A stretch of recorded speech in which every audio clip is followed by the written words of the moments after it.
Hello friend, চলে এসেছি চাইলের নতুন ভিডিও নিয়ে। সবাই কেমন আছো? আমি ভালো আছি। দেখো, আমি ঘুম থেকে উঠছি, ওঠার সঙ্গে সঙ্গে তো ক্যামেরাটা অন করে দিলাম। আজকে একটু দেরি করে উঠলাম, কারণ আজকে মেয়ে স্কুলে যাবে না, তার জন্য একটু আস্তে ধীরে উঠলাম। দেখো, ঘুম থেকে উঠে ব্রাশ টাশ করে কি খাবো, তারপরে মুড়ি তেল চিনি দিয়ে ভেজে নিলাম, সেটা খেলাম।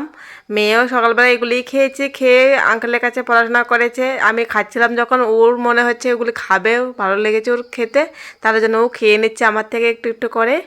আর মেয়েকে বলছি যে তুই আমার খাবারটি খাচ্ছিস, কে ও বলছে আমার খুব ভালো লাগে খেতে। তারপর আমি টিফিন খেয়ে রান্না বসিয়ে দিয়েছি, মুগ ডাল রান্না হয়ে গেছে, আর সঙ্গে করেছি আলু ভাজা। আর বেশি কিছু রান্না করিনি, দুপুরবেলা একটা নিমন্ত্রণ আছে, সেটা যাবো ভেবেছিলাম, দুর্ভাগ্যবশত যাওয়া হয়নি। ইচ্ছে থাকলে কি আছে, কিন্তু সবসময় তো ইচ্ছেটা পূরণ করা যায় না।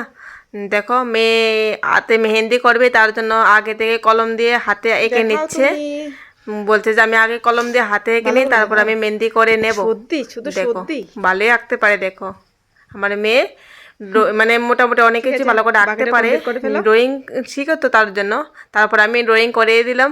এই ড্রয়িং না, মেহেন্দি করে দিলাম। মেয়ে শুধু কলম দিয়ে গেছে, মেয়ে বলেছে যে মা তুমি করে দাও, তারপর আমি করে দিলাম। মেয়ে যেভাবে যেভাবে কলম দিয়ে গেছে সেভাবে করে দিলাম।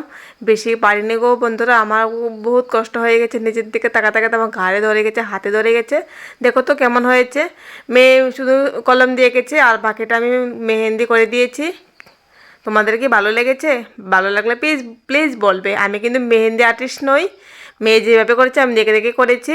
আর দেখো, আমি আলু ভেজে নিয়েছি, এগুলো একটু পেঁয়াজ আর কাঁচা মরিচ না শুকনো মরিচ বেটে দিয়েছিলাম। আর কালকে ডিম, দুটো ডিম বেঁচেছিল, আর মুগ ডাল দিয়ে লাউ রান্না করেছিলাম, সেগুলিও গরম করে রেখেছি। এগুলি এখন আমরা খেয়ে নেব।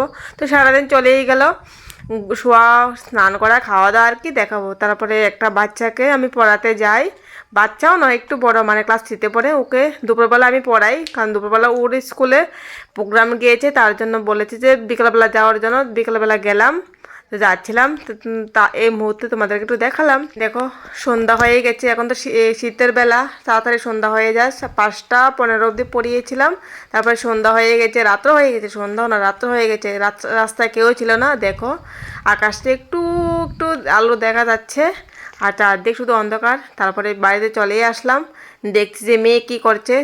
দরজা খোলার চেষ্টা করছি, না তার আগে জুতা খুলে নিচ্ছিলাম। দেখছি যে মেয়ে কি করছে। মেয়ে ঘরে একা একা বসে আছে, ভেবেছিলাম সামনের রুমে বসে আছে, না দেখি পিছনের রুমে চুপচাপ বসে আছে। মেয়েকে বলছিলাম একা একা বসে আছিস, ভালো কি লাগছে? বলছে না ঠিকই আছে, কি করবে। তো একা বেরিয়েছে, ভয় লাগছে।